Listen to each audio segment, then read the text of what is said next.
Good morning everybody, hope you're having a lovely Monday. It's Belinda, Creative Director of Chez Property Styling here. I'm coming to you today from a bedroom and I thought it would be a lovely idea to give you a few styling tips on how to style a bedroom when it comes to selling your home. How we live in our bedroom spaces and how we sell are quite different. I know personally I have lots of clutter on my bedside table and I often go to bed at night and I think, oh, why do I not have my bedside table style as if I'm always selling, but that's not the reality of life. What you've always got to consider when you're styling a bedroom is what angle is the photographer going to take the picture, and you want to capture a beautiful bedroom space within the lens of a camera and the angle that the photographer is going to take the picture. So I always have that in mind when I'm styling any space in any home, is what angle is the photographer going to look at. Classic example of that is that it's pointless hanging a picture on a wall if there's a need for a picture in a room if it's not going to be captured on camera, because your first point of call to getting buyers through your home is through the photographs that are online. And that's a big factor, is how your photos present online to determining whether or not someone wants to come in and view your property live. So here we have a double bed and it has a bed head. It has a beautiful white buttoned bed head. I always like to use a bed head, but sometimes it's not possible to use a bed head, so having a picture above the bed also suffices, but don't put a mirror above the bed. But there's nothing wrong with having two beautiful prints or one big picture above a bed, just to create a feeling of this is a space that is enclosed within the bed head. And then you've got your bedside tables on the side. You would be surprised how many homes that I go into that don't actually have bedside tables at all, and people don't have bedside lamps.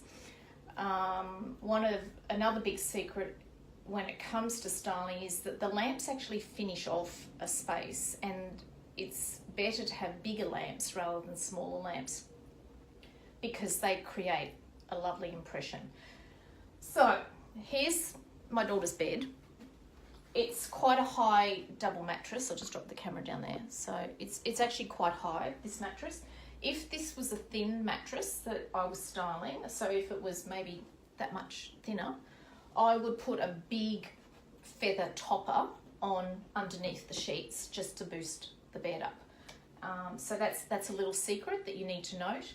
Always have a valance, but I know a lot of beds these days have a coloured cloth on it already. I prefer to use ensembles when styling, but sometimes when I'm doing partial styles, the client already has a bed sitting on slats, and unless it's the master bedroom where we'll bring in an ensemble, it doesn't matter. You can work with the slats. So bed head, white sheets. I sometimes use coloured sheets, but okay, we're going to put the duvet on now. Now this is quite a thick duvet. It's actually a feather. It's very thick. One of the secrets that you can do when styling is, if you don't have a thick duvet, because bedding can be quite expensive, if you don't have a thick duvet, actually put two duvets together inside the cover and that will actually thicken it up. You want to create a really plush feeling in the bedroom. Now this is linen, which actually is supposed to have a crushed look about it. Sometimes I'll fold the bed down like so, and I might actually do that today. I just have a play around with it. And what I like to do is always use light colours on the top, so beige, white. Try to steer away from patterns because they don't come up really well in the photos.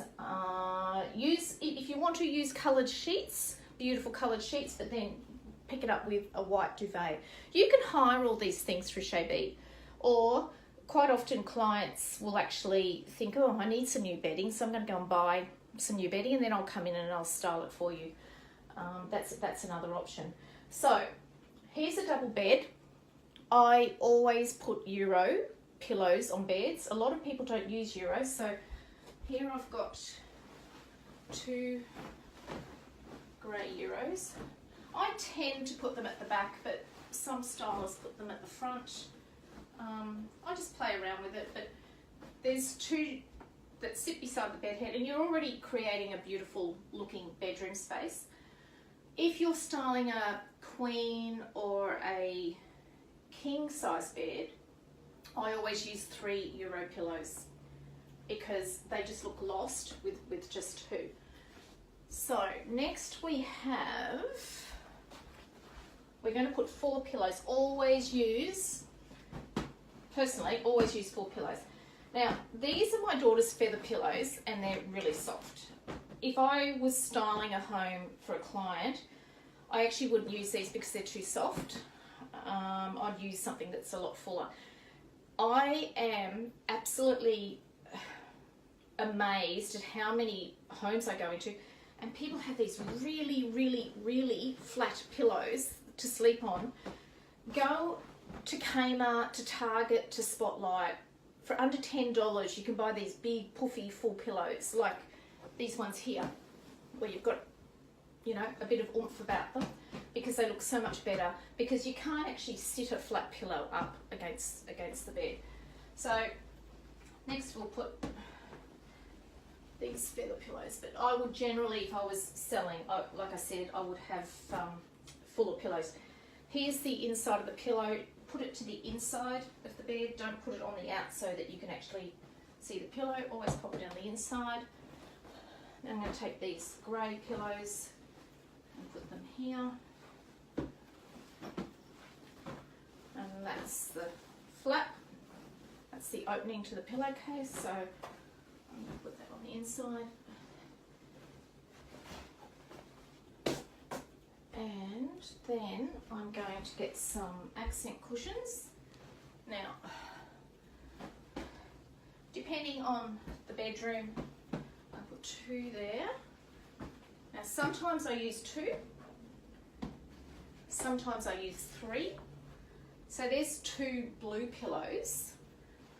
I've got a pink one here as well, but I'm not sure if that's going to look too much. See, I stand back and look at that and think, no, it doesn't work. I'd rather take the pink out and just use the blue pillows for the photos.